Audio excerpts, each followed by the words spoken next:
All right. Welcome to the Life and Transitions Experts Podcast. My name is Courtney Rollins. I'm here with some more content that hopefully will help you. Life and Transitions Experts is really designed for that, helping people through big transitions in life.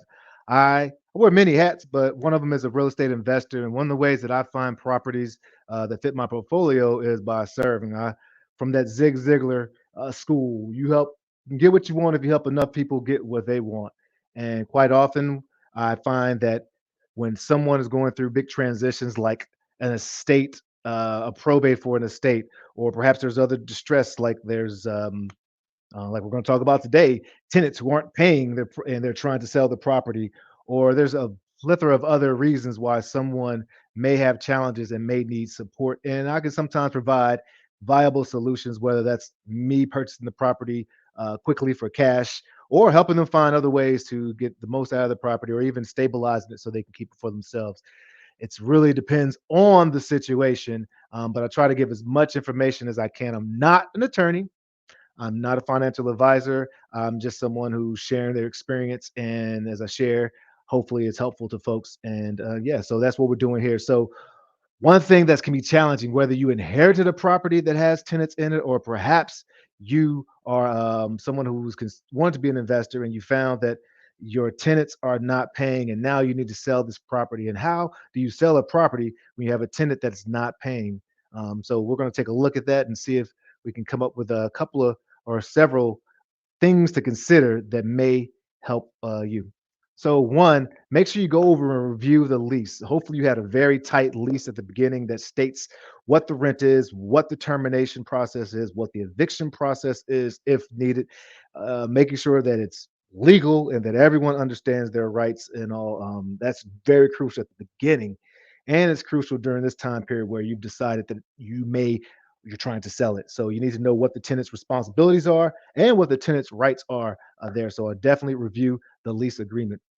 Other thing is you want to communicate with the tenant.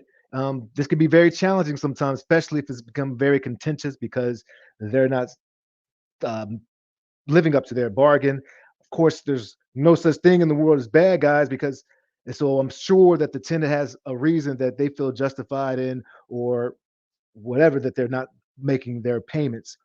But having an open dialogue can help smooth over the conflict that may arise, that absolutely arise, because you're not the property has to. You're expecting that payment, whether it's property's paid in full already, and you're just paying taxes and stuff on it, and or whether you have a mortgage on it. You certainly were expecting, and with your agreement, expect them to pay. But have conversation. Make sure that it's cordial. Make sure that it's about business, but definitely try to have communication so that you can have an understanding.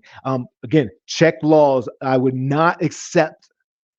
This is my opinion. I would not accept half or partial payment because you can get into challenges or trouble when it does come time for you to take further steps, such as in some states you can serve a notice to pay or to quit. If communication doesn't resolve the issue, then usually in North Carolina you can submit this to say, "Hey, you have this amount of time to pay this overdue rent, or you need to vacate the premises, and we're going to quit this lease." So make sure that you check with the proper attorneys that you have the proper paperwork so that you can serve that properly. Another reason why not to accept partial payment because that may get you in a sticky situation. Definitely consult an attorney when you're filing for an eviction. It's something none of us really want to do. You're not in the business of kicking people out of a home, but you also are in the business of, I mean, life is life. We don't, nothing's free in life. We have to give to receive. And that goes the same way with our tenants, regardless of the situation. I know people get in some tough situations here, but it's also important. I would recommend that if you have in your lease that, hey, if you're late on this day, we'll start to file, immediately file every time, all the time, so that you are in accordance with the law, just in case you do need to take it to that step. So that may be a step you need to take. You also talking to any buyers, you need to have full disclosure of what the situation is. Make sure that you have full transparency so you can avoid any legal issues or challenges at going forward. Another thing to consider is when you are selling the property is to make sure again that that that the tenant knows that you're selling the property. If you have a right to pay the right of refusal, where they need to have a time period for that. Definitely look over that. I'm not sure what the again, it depends on the lease and laws of your state, but definitely be in communication so that they know someone is going to purchase the property and that they may have a new landlord, and that landlord can have the right, depending on the contract, to change or uh, well, they have to honor whatever lease is in place, but you need to make sure that they're aware of the situation so there aren't any surprises and you don't get yourself in trouble because you're being transparent. You may also want to consider some incentives. It may be less costly or more cost effective or more even for peace of mind effective to offer to pay cash for the keys. Hey, I'll give you $400 if you move out, and we'll give you 200 now and 200 when you move out, or 5,000, or not 5,000, but whatever the cost, whatever the price you all agree to. You also may, when you're talking to a cash buyer, want to consider some concessions and having a more discounted price so that they can take over the property and they're now dealing with the challenge and headache.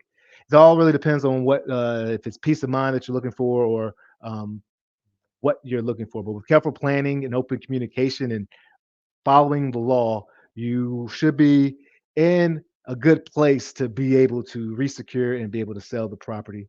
If you need support, contact us at State Pro Service. We try to take a hands-on approach to everything that we do.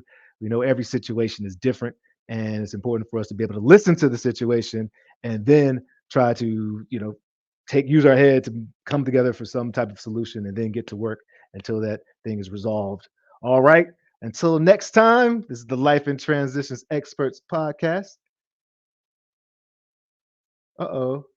Oh, I just got a little text. I thought from Keith Lee. What's up? Shout out to my assistant Keith Lee. He's awesome, man. We're a cool team together. He just sent me a little text. Let me check out what he's talking about. But Life in Transitions Experts podcast. Let your light shine.